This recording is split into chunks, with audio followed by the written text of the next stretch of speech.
This episode of Hello PhD is sponsored by Promega and listeners like you. Thanks for your support. Dear esteemed scientist, your research is extremely interesting to me. Let me know if we can talk about a position in your lab. Deleted.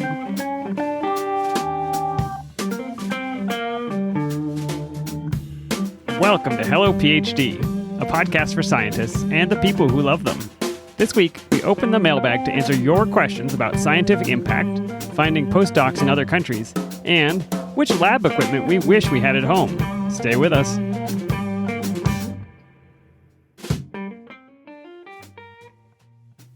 And we're back. This is Hello PhD, episode 160. I'm Joshua Hall. I'm Daniel Arneman. And we'll discuss the human side of science and life in the lab. Hey there, Dan. We are in the heat of summer. How you holding up? It is extraordinarily and painfully hot outside. It is like, don't even bother going out. It's not worth it. Yeah, I think it was a few weeks ago now that I was reading that temperatures were registering in the 100 degrees in Canada for the first time. Probably not good to think about that too long. That's right, the heat dome. Oh, it is good to think about it and then do something about it. You know, Dan, on a lighter note, in celebration of summer, I have something here that will help to cool us off. Our beer today is from Noda Brewing Company in Charlotte, North Carolina, and this is the Margarita Ghost. Festive can. It's got a little lime emblazoned on the title there, and it's surrounded by what looks like, is it like agave and a monstera leaf? I'm not really sure what's going on in this can. I'm going to identify the botanical origins of all of these leaves, and then I'll get back to you. Lots of flowers. The marketing speak says it's a ghost beer with lime and tangerine. And so, Dan, you've had a margarita before, I'm assuming. I have had one or two in my day. How does this compare for you? This does not taste like a margarita to me, but it is a delicious, it's a very light beer. There's not much, it's not very malty, it's not very thick. I think it's 4% ABV. But it is refreshing, and I could definitely appreciate this one cold on a hot day like today. Absolutely, and I'm definitely getting the lime, a little bit of the orange. I can't tell if it's actually coming from the beer or if it's psychosomatic because it says margarita on the can. I almost feel like I'm getting a hint of salt on my palate, but I think I might just be imagining that. Part of the ghost style, right? Do you get any tequila flavor? Because then I would actually think you're hallucinating. Only from the tequila I added to my glass before we started. Smart. Tequila bombed ghost, yeah. All right, Dan, I'm excited about our show today. We're going to answer some listener emails and messages, which is always fun. But before we do that, we want to thank our friends at Promega. Being a scientist is more than just running experiments and analyzing data. Whether you're giving a presentation at a conference or writing an article on your recent results, Promega can help. Just head to the Student Resource Center to check out webinars on scientific writing and poster presentations starring you and Dan. You can visit promega.com/hellophd if you'd like to learn more. And of course, Josh, as you know, research can move slowly, but you don't have to. Accelerate your research with BioBox Analytics. Analyze and explore your genomic data on demand. No coding skills required. You can sign up for free at biobox.io. All right, Dan, let's dip into the mailbag.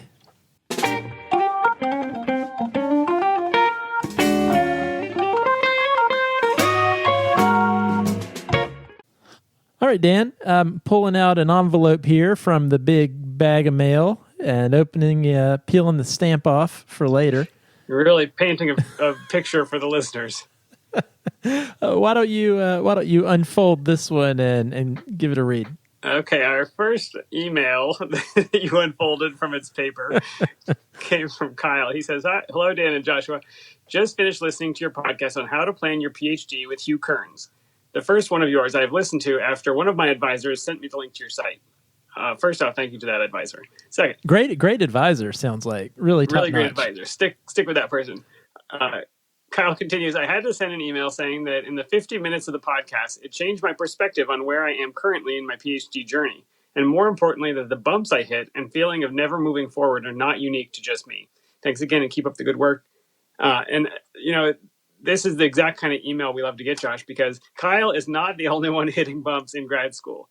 And until he joined the conversation, listened to the podcast, wrote to us, he didn't realize that. And so I'm so thrilled that this advisor helped share the podcast, and I hope everybody listening will do the same.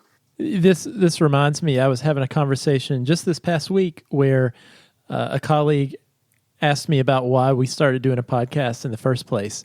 And I can remember that. Was it really sarcastic? Like, why would you do this? Well, I was remembering that first conversation we had, Dan, where we conceived of doing this podcast. And, I was sharing some experiences that I'd had, some conversations I'd had with some current grad students. And we very quickly realized that grad students today were dealing with a lot of the same issues that we were dealing with back in our day in training. And so often you do feel like you're alone. And that's some of the real challenges of having those feelings, is feeling like, well, there must be something wrong with me because I'm struggling in this way. And there's a lot of comfort that can be derived from realizing like, okay, well, this is actually hard for everyone. This is not just a me problem. So I'm really glad to hear Kyle getting a change of perspective from that episode.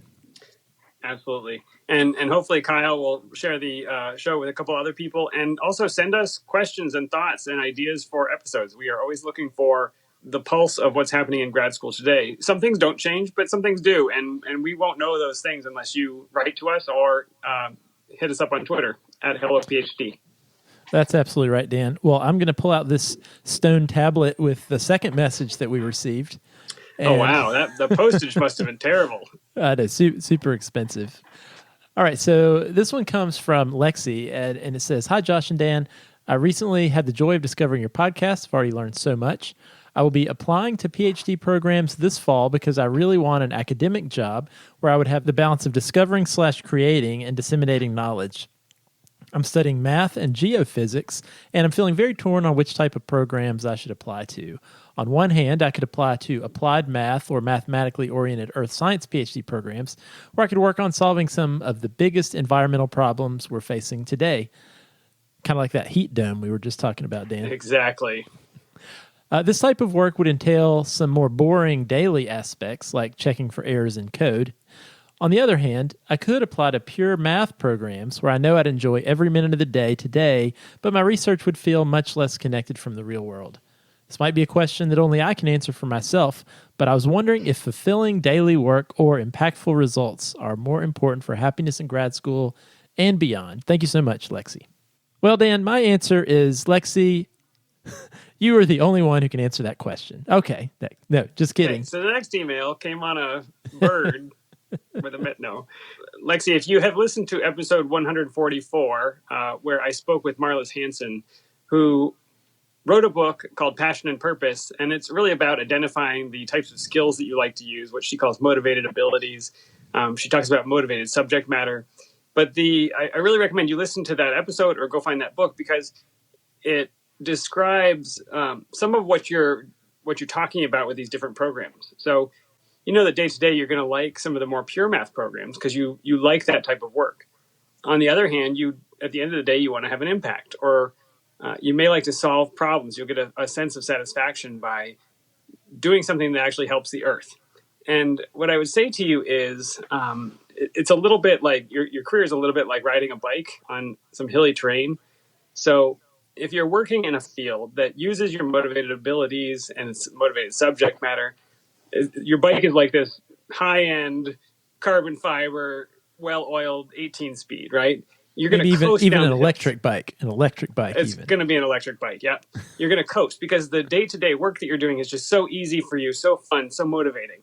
And you're going to build up momentum coming off of those things. And so when you hit a challenge, you're going to have an easier time climbing the hills that come up. But the issue is that when you hit a longer hill, a steeper hill, you do need that sense of motivation. You need the thing that says, okay, keep pedaling. I know this is hard, but there's something in the back of your mind that motivates you to keep pushing a little bit further, because it won't be easy every day and it won't be just fun. And so the trouble is, if you get into a program where you're not using your skills that you're motivated to use, you're riding this like flat tire, rusty, squeaky bike, and even going downhill, you're pedaling, right? Because it's so against your nature to be doing this kind of work. you're going to stop dead at the bottom. You're going to have no momentum. And when you hit even the smallest hill, even if you're really excited about the impact that you could have, you'll be too exhausted. And so I guess my advice is try to combine them, because it is nice to have both. But if you have to pick between them, try to maximize the work that you do that you're motivated to do, the motivated abilities that you can use. And I think when you do that, you will meet with success, and that opens up a lot of doors. People who are really excellent in their fields, who are successful, who push the boundaries, they get invited to do a lot of different things. And so by meeting with that success, I think other opportunities will open up, and you'll be able to find some of those impacts that you're looking for. I totally agree, Dan. I think that's great advice. And, I like the analogy of riding the bike up a hill. And as we've talked about a lot of times on the show, and as we mentioned when we were discussing Kyle's email, you are going to face challenges. It's whether when you do, you interpret those as exciting challenges or demotivating barriers. And so I think the closer that your research and your experience, and your career is aligned with the things that motivate you, when those hills inevitably come, you're going to be excited to pedal up them to get to the other side. Yeah, that's right. And I think, Lexi mentions maybe error checking code is not the best thing, not a motivated ability. But I think you've got to understand for yourself, how often do I have to do that? If it's not very often, then, having that little interaction with the impact that you want to have on geophysics or applied science is going to be great. So it's really figuring out the balance between the things you love doing, the things you don't love doing.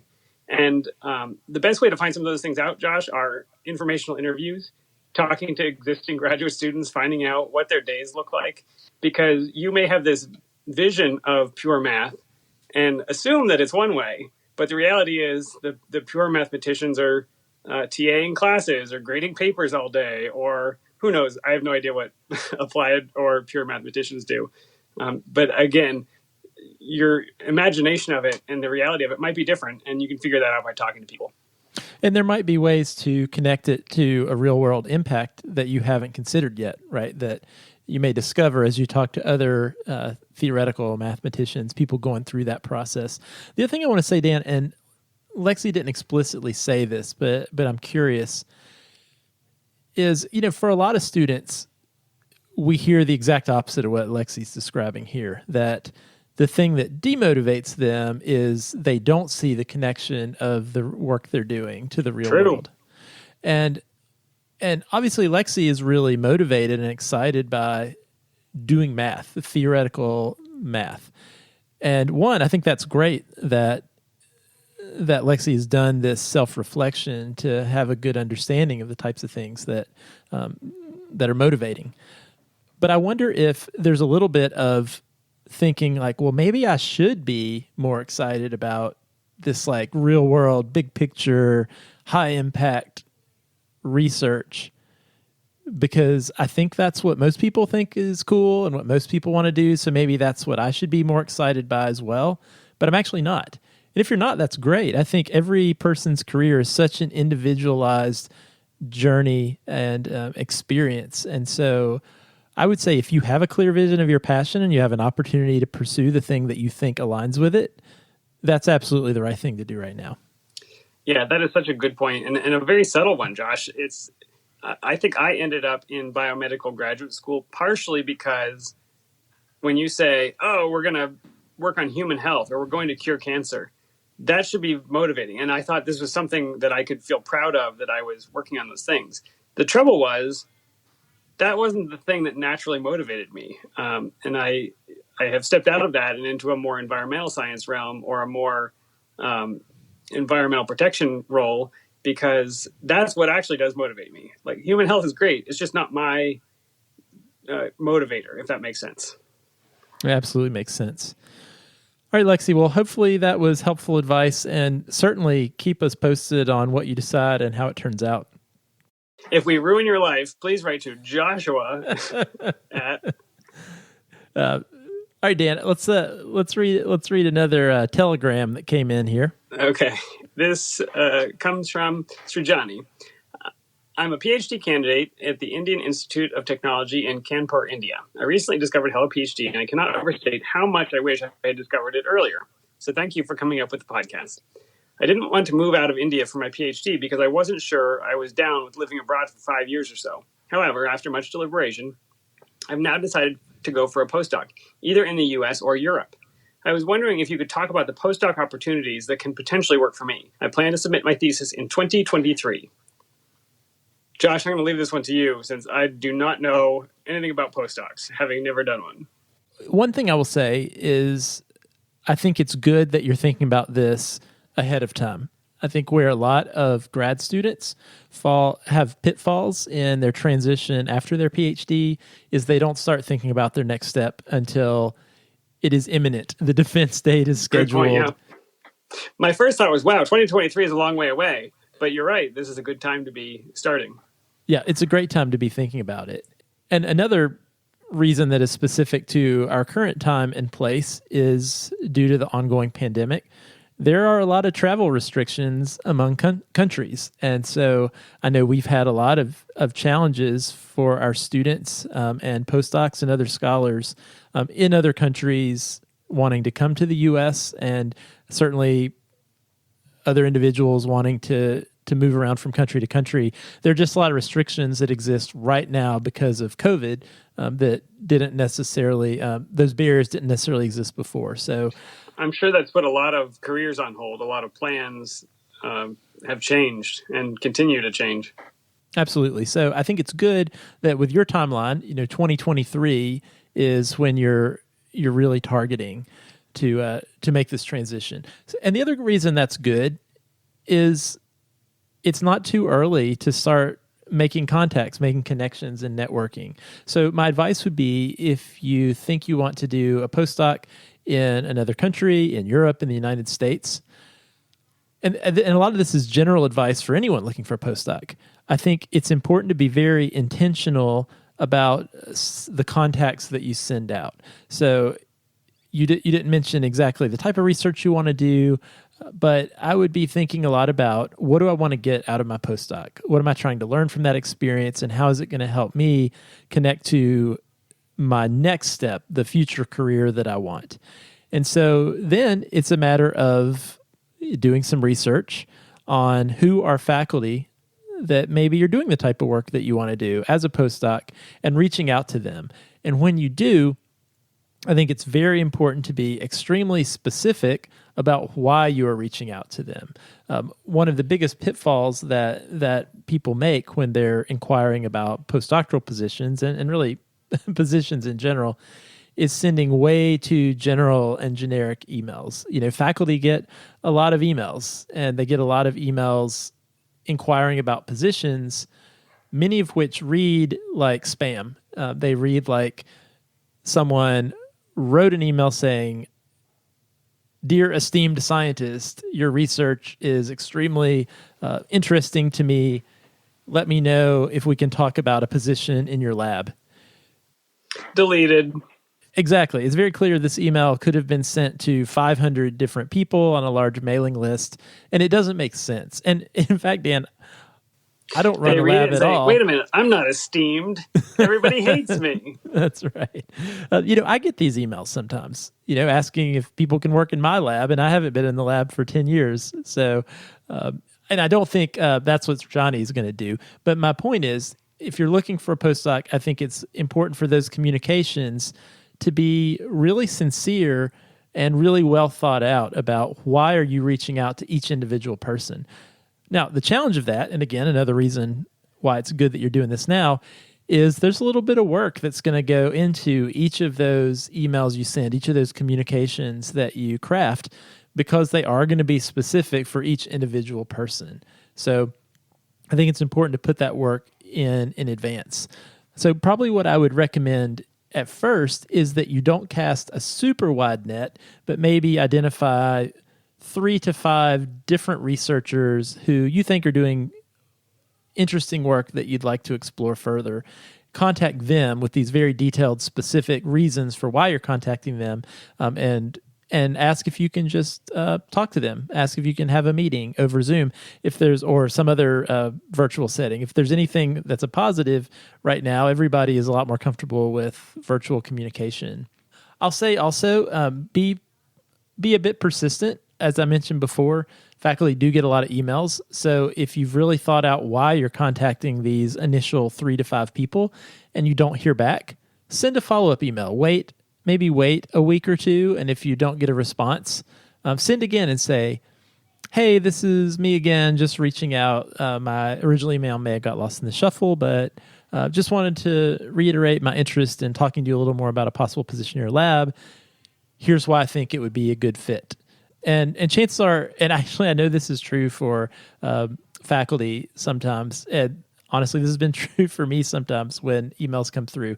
When I get that follow-up email, it helps me remember, oh yeah, that's buried down in my inbox. I meant to respond to that. I just hadn't got a chance yet. And so I one time knew a guy who intentionally ignored the first email from anybody because people that were asking for advice or help or an informational interview. And he told me it was because he wanted them to prove that they were actually serious about it. I don't think very many people do it intentionally. I think they're the way you described, Josh, where they just miss it or it falls to the bottom of the inbox. But it proves that you are a real human being, not a robot, and that you're serious, that you were specific twice, and that you wanted to talk to this person. Absolutely. And again, this is not pestering people. It's not, well, I didn't hear from you in 24 hours, so I'm going to email you again. But if a week or two have gone by, I think it's totally appropriate to send a nice, polite reminder email. Show up outside their house with a boombox above your head. That's right. One other thing I'll say, though, is so that advice has to do in a lot of ways with sort of cold emailing someone you have not met. It's also possible that you may talk to this person and realize, oh, well, your research looked interesting when I was doing a PubMed search or I was reading your PDFs of your papers, but there really was not a good connection when we met in person. But another really great way to find positions is to utilize your networks and your connections. Maybe think a little bit about the research that you're doing now or the research you have done, and have you made any collaborations, or does your research group now have any connections with any investigators in the United States or in Europe that you've had a chance to interact with, or maybe some of your mentors might have a relationship with and they can introduce you? Yeah, you've probably heard this saying before, it's not what you know, it's who you know. And there is a slice of truth to that. You can really get your foot in the door if you have met someone or you have a connection where someone can introduce you. So work your networks, talk to other mentors or advisors to see if maybe they have some connections that might be a good fit for you. And Josh, would all of that advice apply for a graduate student in the United States that wants to apply for a postdoc in India or a postdoc in Europe or something like that?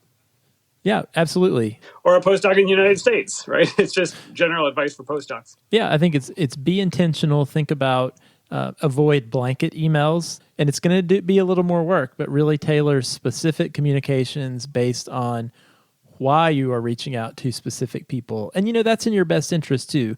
Anyone transitioning into a postdoc position, you want to go somewhere that's going to actually be a good experience to help you get the skills that you need to pursue the career you want to pursue. And work your networks. Get advice from your trusted mentors as well. All right. Well, we hope that advice helps, and best of luck in 2023 and before, because you've got some time. So I'm glad you're using it. Josh, our last non-email comes because sometimes we troll around the internet, we don't just look at our inboxes. Sometimes we do use the internet. That is true. Every once in a while. It's a series of tubes, I've been told. The World Wide Web.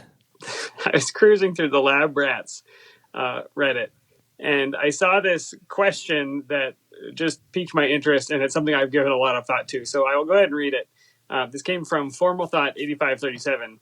They said, I'm making soup today, even though it's going to be in the mid-90s. And once again, I really wish I could use magnetic stir bar technology in cooking to keep that stirring while I'm doing other stuff. What lab tech do you think would make home life easier? If you're ever there, that is. Which is a little jab about what Formal Thought's life is probably like right now, Josh. But do you want to know the most common request that I saw on that thread? Parafilm. I don't know Oh, what you that would do makes with it at sense. home.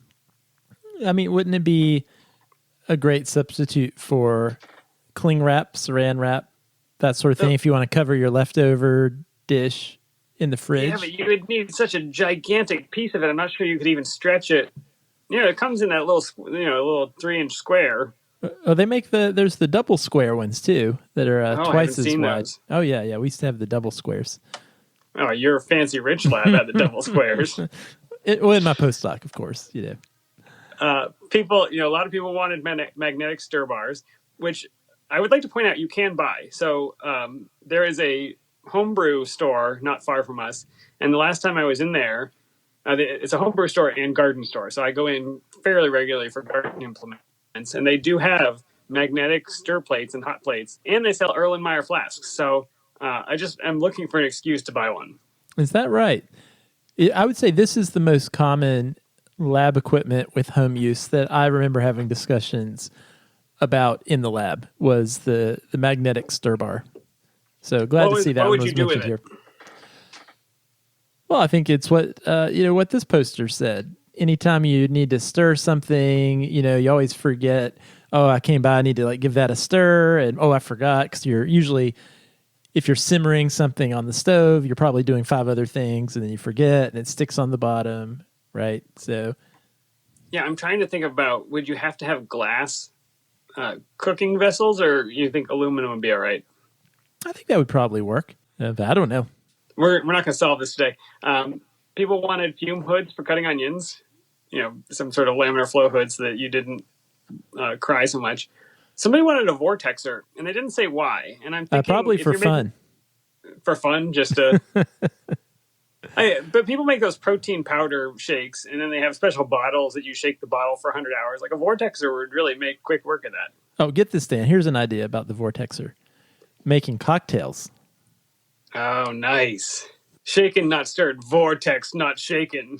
If you really, if you go to a really nice bar and you have a bartender who really takes their craft seriously and they're shaking a drink that needs to be shaken, they might shake it for a good 15, 20 seconds. I mean, they're breaking a little bit of a sweat. Imagine at home, you mix your ingredients, you just pop it on the vortexer for about 5-10 seconds. That's going to be a well-mixed drink. It's going to have to be a big vortexer, though, to accept a shaker. Well, that's why I make my drinks in conical tubes, Dan. You make them in Epidorf tubes or micro cocktails. That's a new trend.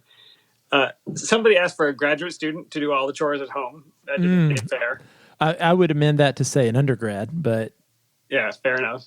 But then you'd have to do it all again because it wouldn't always be done exactly the way you wanted.